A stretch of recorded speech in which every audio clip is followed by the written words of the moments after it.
Bismillahirrahmanirrahim. Assalamualaikum warahmatullahi wabarakatuh. Alhamdulillahirabbil alamin wassalatu wassalamu ala asyrafil anbiya'i wal mursalin nabiyina Muhammadin wa ala alihi wa sahbihi wat tabi'in wa man tabi'ahum bi ihsanin ila yaumiddin. Saudaraku fillah rahimani wa rahimakumullah. Alhamdulillah, segala puji bagi Allah Subhanahu wa taala di sore hari yang penuh berkah ini, di hari kemerdekaan negeri kita yang ke-76 dan juga bertepatan dengan tanggal 8 Muharram, kita diberi kemudahan oleh Allah Subhanahu wa taala pada kesempatan ini untuk berbincang-bincang santai untuk membicarakan salah satu tema yang sangat penting sekali, termasuk tema yang menjadi gesekan antara ahlus sunnah dengan di luar ahlus sunnah wal jamaah. Dan tema ini seringkali diulang setiap tahun karena sebagian kaum muslimin seringkali ketika mengaitkan Asyura dikaitkan dengan tragedi berdarah yang pernah terjadi beberapa abad yang lalu, yaitu tragedi yang sangat mengenaskan, yang menyedihkan hati, yaitu terbunuhnya cucu Nabi kita Muhammad bin Abdullah sallallahu alaihi wasallam, yaitu Husain bin Ali radhiyallahu anhu. Saudaraku fillah rahimani wa rahimakumullah, pada kesempatan ini alhamdulillah kita bersama narasumber kita, guru kita, Ustadz Nizar Sa'ad Jabal hafizahullah. Alhamdulillah jazakallahu khairan, beliau berkenan untuk memberikan masukan, memberikan nasihat, berbagi ilmu kepada kita agar kita bisa memahami bagaimana ahlus sunnah wal jamaah bersikap tentang hal ini. Mari kita sapa terlebih dahulu Ustadz kita. Assalamualaikum Ustadz. Hayakumullah. Kifalakum Ustadz. Alhamdulillah. Jazakumullahu khairan atas kesempatan antum Ustadz. Wa fikum barakallah. Dan Ustadz Nizar, antum sudah mengetahuinya, beliau adalah salah satu yang dipercaya di dalam Dewan Fatwa Al-Irsyad. Beliau salah satu pemateri di Fatwa TV dengan tema kajian sirah sahabat. Jadi insya Allah kita sedang bersama narasumber yang tepat untuk membicarakan permasalahan ini. Ustaz Nizar, hafizakallah Ustaz. Terkait tentang terbunuhnya Husain bin Ali bin Abu Talib radhiyallahu anhu. Bisa antum menceritakan kepada kita tentang garis besar peristiwa itu? Barakallahu fiik Ustaz. Ya, bismillah, alhamdulillah, salatu wassalamu ala rasulillahi wa ba'd. Sebetulnya kalau kita lihat mulai dari Umar bin Khattab radhiyallahu an, Utsman bin Affan, kemudian Ali bin Abi Talib, Hasan, Husain radhiyallahu taala anhum. Memang benar kata Rasulullah SAW, waktu berjalan, masa semakin tua, fitnah pun semakin menjadi. Masya Allah. Nah. Umar ibnul Khattab dibunuh oleh satu orang. Ya. Yang saya tahu bukan sebuah konspirasi. Naik kepada Khalifah Utsman, dibunuh konspirasi. Iya, betul. Bahkan tak tanggung-tanggung konspirasi dari 5 negara. Dikumpulkan oleh satu orang. Memang semua motor itu satu ya. Mobil juga motornya satu kan gitu kan. Benar. Ya, tapi penggerak-penggeraknya banyak. Ya. Ali bin Abi Talib radhiyallahu taala anhu juga konspirasi. Masya Allah.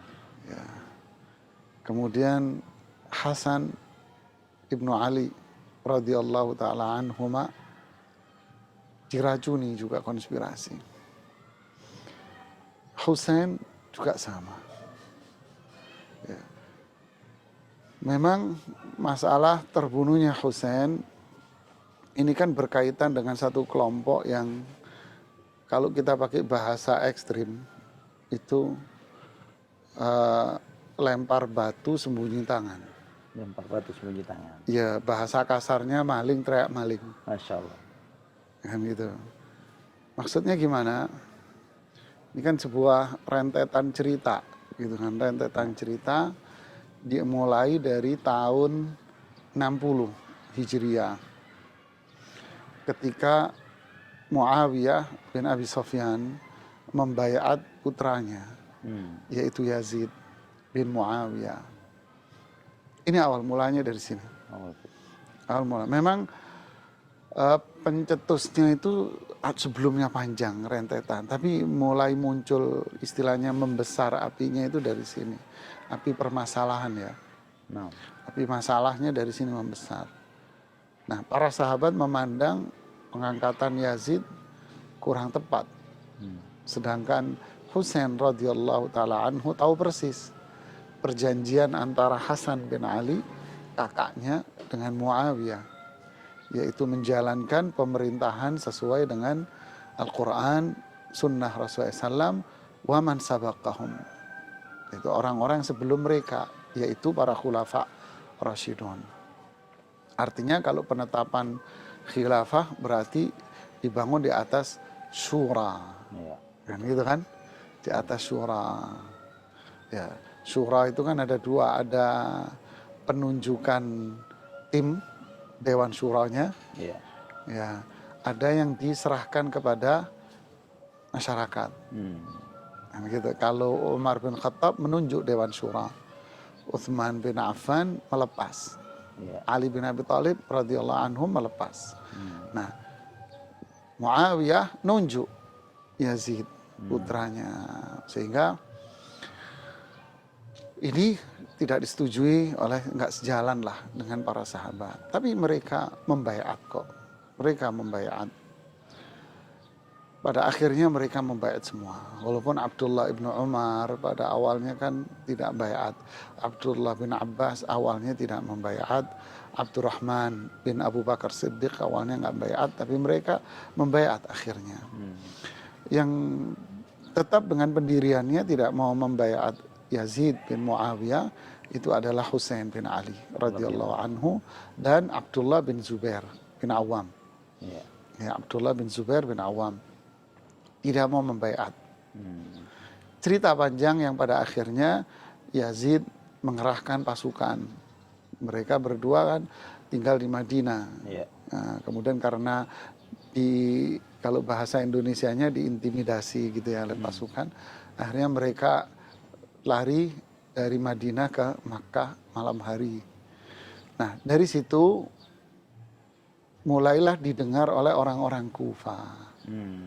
Nah, ahlul Kufah, ahlul makri wal khida'.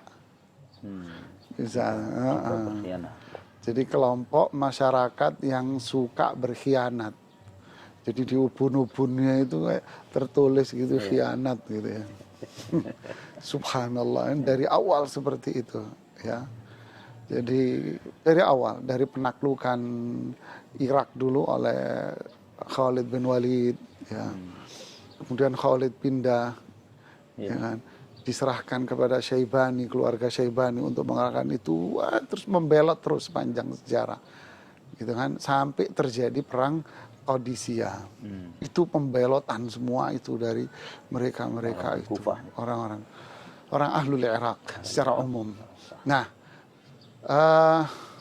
mereka dengar itu ahlul Irak bahwa Husain bin Ali radhiyallahu taala anhu tidak mau membaiat Yazid. Ya. Itu dimanfaatkan momen itu. Dimanfaatkan momen itu karena mereka berpengalaman melakukan itu terhadap ayahanda Husain radhiyallahu taala an. Ali bin Abi Thalib digituan oleh mereka. Cuman bedanya mereka membuat petisi apa ya istilahnya, surat pernyataan gitu ya, kesepakatan gitu. Mereka bikin surat, bahkan banyak sekali suratnya. Mengumpulkan tanda ngumpulin tangan. Tanda tangan, iya. Kalau sekarang kan ngumpulin tanda tangan se-RT atau ngumpulin tanda tangan se-Indonesia nunjukkan ketidakpercayaan gitu ya. Mereka nulis surat. Nah, Ibnu Katsir itu bilang di Al-Bidayah wan Nihayah itu pertama-tama itu surat nyampe sampai 150 surat. Ke Husain bin Ali. Husain bin Ali 150 surat yo. Zaman itu kan kertasnya bukan HVS kita ya. Numpuknya kayak apa itu. Subhanallah. Sampai pada akhirnya surat itu silih berganti berdatangan terus. Ada yang menyebutkan di Mausu'at Hasan Husain disebutkan di situ sampai 500 surat. Yang numpuk di Husain bin Ali radhiyallahu anhu. Dan Ibnu Katsir rahimahullah ya, dengan kecerdasan beliau disebutkan itu surat dari si fulan, surat dari fulan, surat nama-namanya lengkap disebutin. surat fulan gitu. Pertama-tama surat fulan isinya ini, surat fulan isinya ini. Berikutnya surat, wah, Masya Allah, rahimahullahu rahmah wasi'ah. Nah, itu yang mempengaruhi kalau kita mempengaruhi Husain gitu ya, radhiyallahu taala anhu. Mengaruhi Husain, akhirnya beliau memutuskan untuk datang ke Kufa, datang ke Irak gitu ya, Kufa. Tapi sebelumnya beliau mengutus utusan. Mengutus utusan misanannya, sepupunya. Yaitu anak dari Aqil bin Abi Thalib, yaitu Muslim bin Aqil. Ya, diutuslah Muslim untuk ngecek. Terjadilah di sono sambutan meriah sampai mereka penduduk Kufa itu membaiat Ali lewat tangannya Muslim. Membaiat Husain bin Ali lewat tangannya Muslim bin Aqil. Udah dari situ Muslim bin Aqil nulis surat kepada Husain, Aniqdim gitu kan, nanti datang deh, mereka benar memang. Berangkatlah, sudahlah mulai keyakinan bulat dari Husain untuk datang. Ini kalau cerita lengkapnya ya. Datanglah Husain ke mana, mulai terfikir kuat untuk datang. Terdengar oleh sahabat-sahabat senior semua yang di Madinah, yang di Makkah, kedengeran semua sahabat-sahabat kibar, sahabat yang hidup saat itu. Husain mau datang ke Kufa. Mereka berbondong-bondong, kalau bahasa anak berbondong-bondong itu mencegah Husain untuk jangan datang. Supaya tidak berangkat ke Kufa. Supaya nggak berangkat. Gitu ya, berbondong-bondong untuk datang. Supaya nggak berangkat. Ada yang nulis surat, ada yang datang langsung, supaya nggak datang. Abdullah bin Abbas datang, Jabir bin Abdillah nulis surat, wah, sahabat rata-rata. Yang hidup saat itu hampir semua itu ngasih masukan ke Husain. Sampai saudaranya Muhammad bin Ali yang dikenal dengan nama Muhammad Al-Hanafiyah itu datang dari Madinah ke Makkah untuk nasihati Husain. Jawaban Husain tetap. Alasan mereka adalah, apakah kamu akan mendatangi tempat di mana, mendatangi satu masyarakat di mana ayahmu dulu ditipu oleh mereka. Ya, matinya juga mereka. Ya, dan mereka pun yang membunuh ayahmu. Dan saudaramu pun diracuni, dibunuh oleh mereka. Apakah kamu masih mau datang menemui mereka? Gitu. Jawaban Husain apa? Beliau mengatakan, saya meninggal di tempat ini dan itu lebih baik daripada saya harus duduk-duduk di Makkah saja. Selalu begitu jawaban beliau ke beberapa sahabat yang menasihatinya. Bersikukuh beliau untuk berjalan. Ya.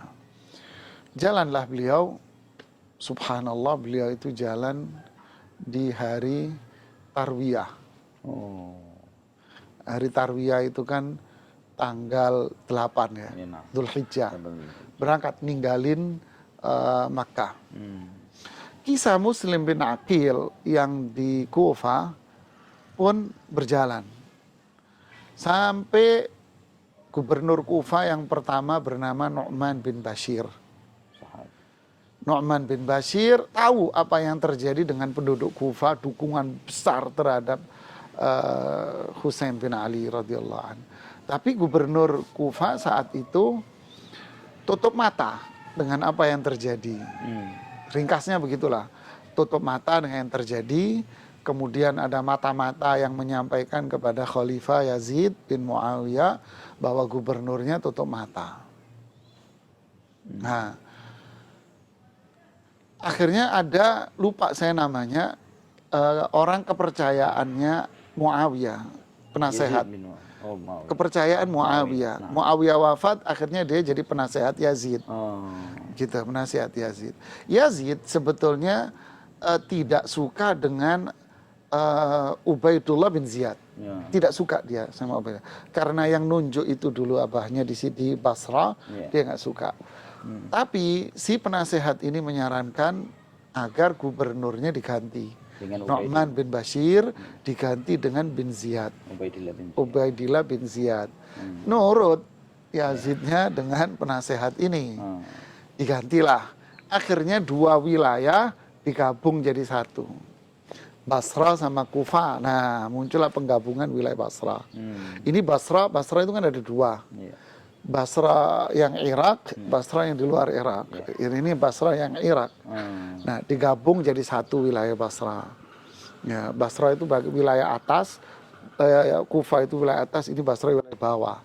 Jadi digabung jadi satu. Dengan satu kepala daerah Ubaidullah bin Ziyad.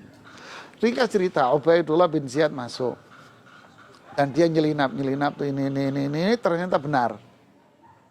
Kemudian dia cari istilahnya itu intelijen. Siapa ini penyebabnya? Ditemukanlah penyebabnya ternyata Muslim bin Aqil. Coba cari tinggal di mana, kamu pura-pura aja bawa duit untuk bantu dia. Jadi model spionase pura-pura model begini intelijensi gini sudah dari zaman dulu ternyata ya.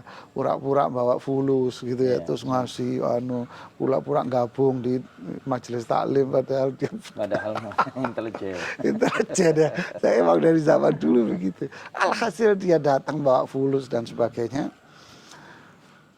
Lapor ke Yazid. Ternyata Muslim bin Aqil tinggal di rumah Hani bin Urwah.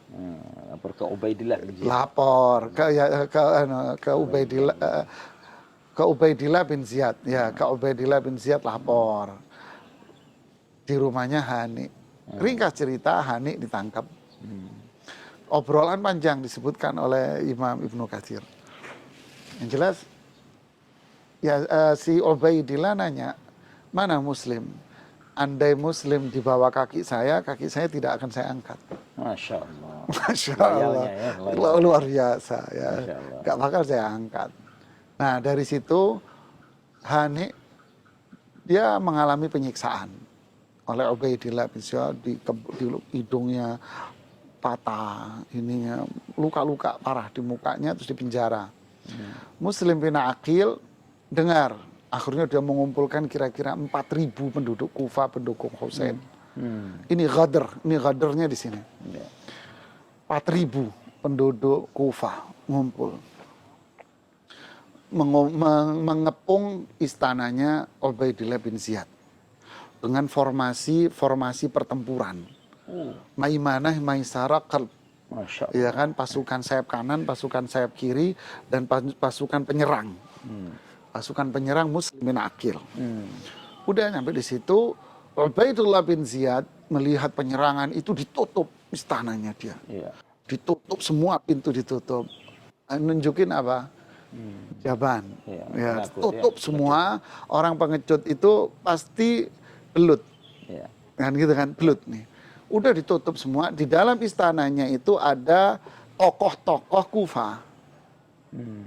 Dia bilang sama tokoh Kufa, kalian buat Muslim bin Aqil terhina. Bikin Muslim bin Aqil gigit jari dan terhina. Caranya gimana?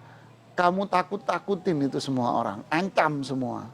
Siapapun yang ikut di barisan Muslim bin Aqil akan dibikin miskin, melarat, akan diserang oleh pasukan di Syam, nanti akan dibunuh keluarganya. Mulai menyelinap keluar dari istana, nyelinap mereka. Akhirnya satu-satu keluar dari barisan. Mundur. 4.000 sisa 500. Mulai sore sisa 300. Mulai gelap sisa 30. Habis maghrib, habis sholat maghrib persis, sisa Muslim bin Aqil sendiri. Subhanallah. Sendiri Muslim bin Aqil. Ditinggal sendiri. oleh Semua kabur.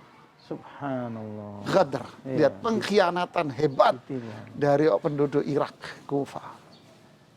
Subhanallah. Muslim sendiri kan bukan warga situ. Dia bingung nyari ini jalannya kemana. Ini harus kemana. Muter bingung, gelap. Udah malam gelap. Haus luar biasa. Ngetok rumah seorang perempuan. perempuan minta minum aja, ngobrol panjang sampai dikasih tempat yang bukan rumahnya dia, sebelah atau gimana, itu bukan rumahnya dia, tinggal di situ. Anak ini dia lapor ke Ubaidillah bin Yazid, dikepung sama Ubaidillah Yazid, ditangkap, kemudian dibunuh. Ringkas cerita, Muslim bin Aqil dibunuh, Hani bin Urwah dibunuh. Tapi sebelum dibunuh dia pesan kepada Umar bin Sa'ad bin Abi Waqqas, putranya Sa'ad bin Abi Waqqas. Karena dia komandan perang untuk penaklukan daerah Roy, Syam. Sampaikan ke Husain bahwa Husain itu lagi mau ke sini. Sampaikan ke Husain, jangan ke sini, pulang balik lagi. Batalkan, kembali lagi. Dia mau, Umar bin Sa'ad ini mau. Ya udah, bikin utusan wasiat disampaikan. Tapi terbunuhnya Muslim bin Aqil hari Arafah. Nah, disinilah mulai kisahnya. Di hari Arafah, berarti Husain sudah jalan. Jalan sampai 3 hari, disamperin sama Abdullah bin Umar. Disusul sama Abdullah bin Umar. Dinasehati sama Abdullah bin Umar, ente mau datang ke tempat pengkhianat yang membunuh ayahmu, yang membunuh kakakmu, kamu mau masih datang ke situ? Ya tetap dengan pendiriannya, dia mau datang. Apa ucapannya? Nangis. Abdullah bin Umar menangis. Semua sahabat menangis. Abdullah bin Umar nangis dan dipeluk Husain. Dipeluk luar biasa, dengan tangisan, dengan pelukan luar biasa. Setelah dipeluk, ngomong apa? Astaudi'akallah min qatilin. Allahu Akbar. Apa artinya? Itu terjemahin. Artinya dia siap mati. Astaudi'akallah min qatilin. Jadi kalau bahasa simpelnya, selamat tinggal saudaraku yang bakal terbunuh. Masya Allah. Allah. Subhanallah. Radhiyallahu ta'ala anhum. Jalan.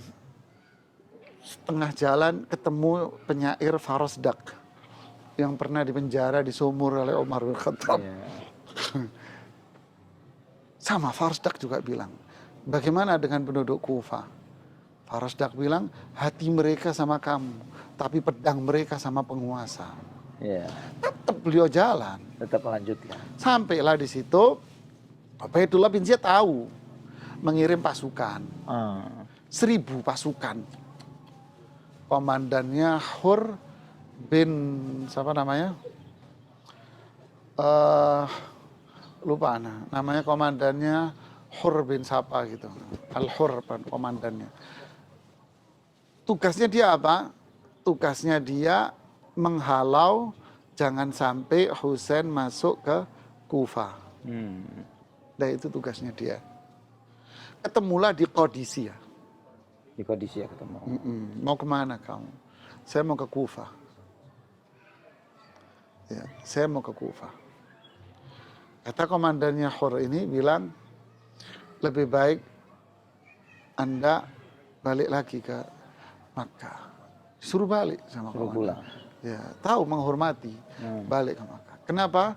Karena saya tidak mau melakukan, istilah kita ya, tidak mau melakukan perbuatan yang menjadikan diriku terhina. Masya Allah. Mending kamu pulang. Tidak. Kamu siapa? Kata Husain. Saya Hur bin Sapa gitu. Oh gitu. Ya. Thaqilat ka ummuk, katanya Husain. Thaqilat ka ummuk. Insya Allah.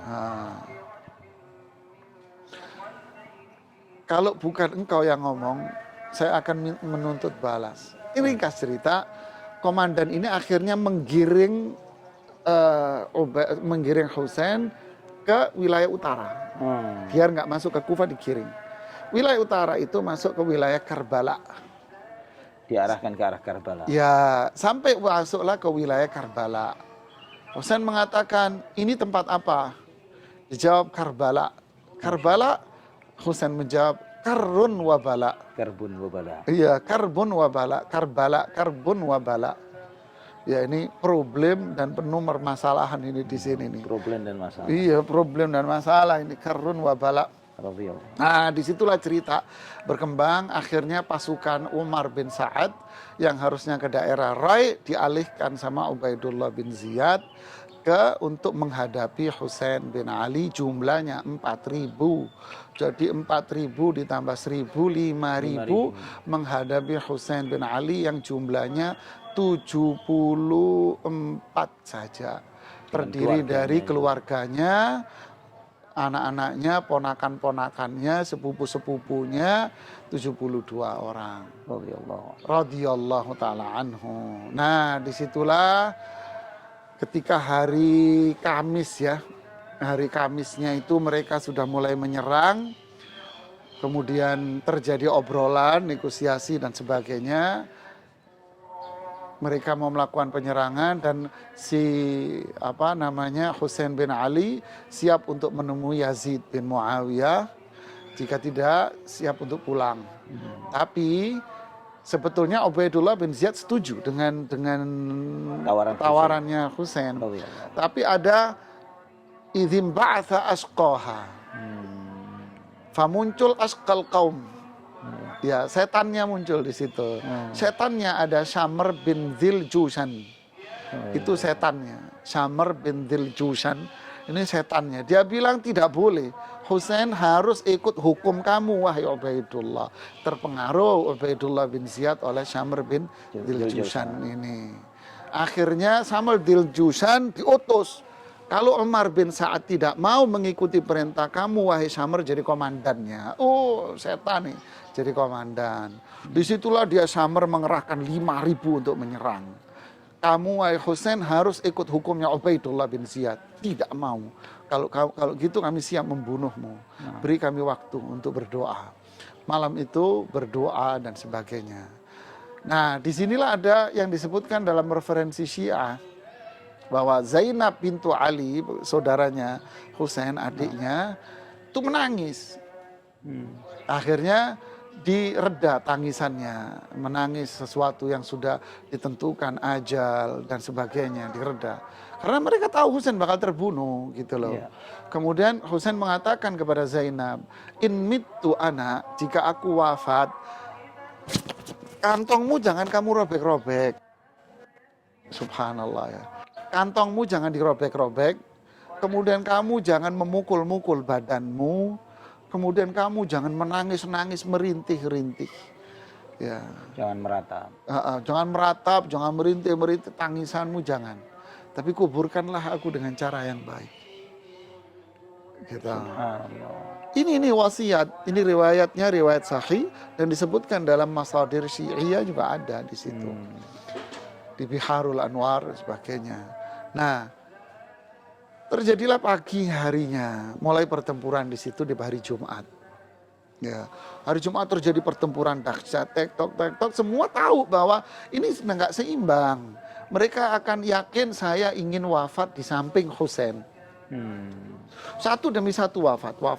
Habis tinggal Husain radhiyallahu anhu sendiri menghadapi 5.000 pasukan. Sebetulnya ceramah dulu. Kalian berhadapan dengan siapa?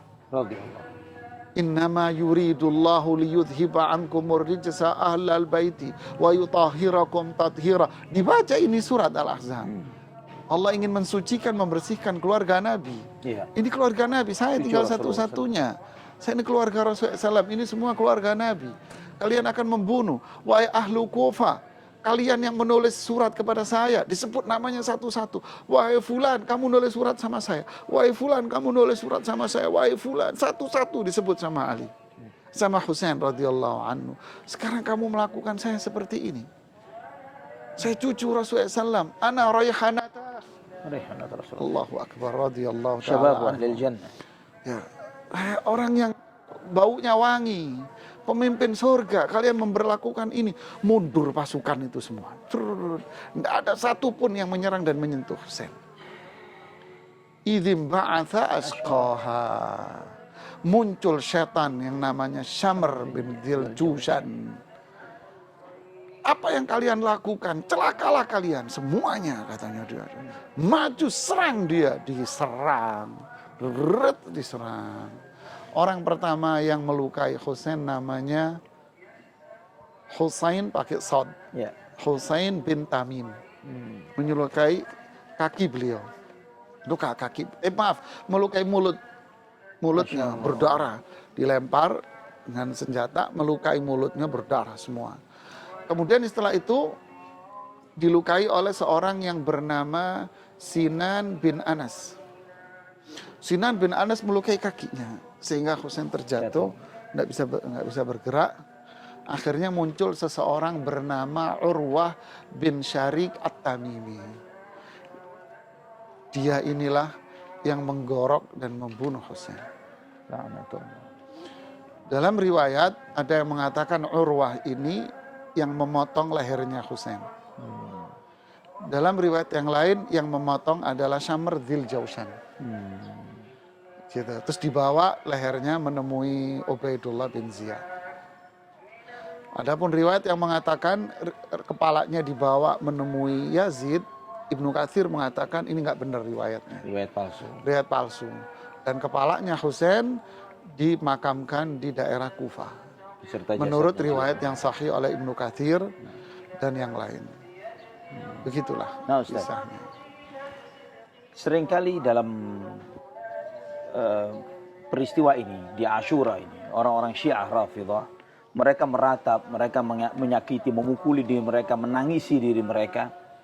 Dan kemudian tidak sedikit juga mereka menyalahkan Ahlus Sunnah yang tidak ikut bersedih dan berduka cita karena terbunuhnya Husain. Ya itu yang saya bilang di pengantar tadi, ini namanya maling teriak maling. Nah setelah Husain terbunuh, ada tersisa istri-istri beliau kan. Istri beliau, saudara-saudaranya tadi Zainab, dibawa ke kota, ke Kufah. Dibawa ke kota, penduduk Kufah itu nangis semuanya. Ali bin Husain, yaitu Ali Zainal Abidin, waktu itu nggak ikut karena sakit gitu loh. Melihat fenomena mereka menangis. Zainab melihat mereka menangis. Apa yang dikatakan oleh mereka yang kesimpulan dari ucapannya? Kalian ini orang-orang yang nggak ada hati. Kalian yang membunuh Husain, kalian yang membuat makar, kalian yang menipu, kalian yang mengkhianati Husain, kalian yang membunuh Husain, terus sekarang kalian nangis. Tangisan apa ini? Jadi itulah yang terjadi. Jadi mereka itu menangisi karena menangisi apa? Pengkhianatan mereka sendiri. Allahul musta'an. Nah makanya orang Syiah bikin acara di Asyura itu apa? Tangisan sedih. Tangisan sedih, tapi uniknya ketika mereka nangis tangisan sedih yang disalahkan Ahlus Sunnah. Ini kan padahal mereka pelakunya, mereka pembunuhnya. Allahul musta'an. Nauzubillah. Terus yang disalahkan enggak ada sangkut paut. Abu Bakar disalahkan, Umar disalahkan. Ummul Mukminin Aisyah, Hafsah.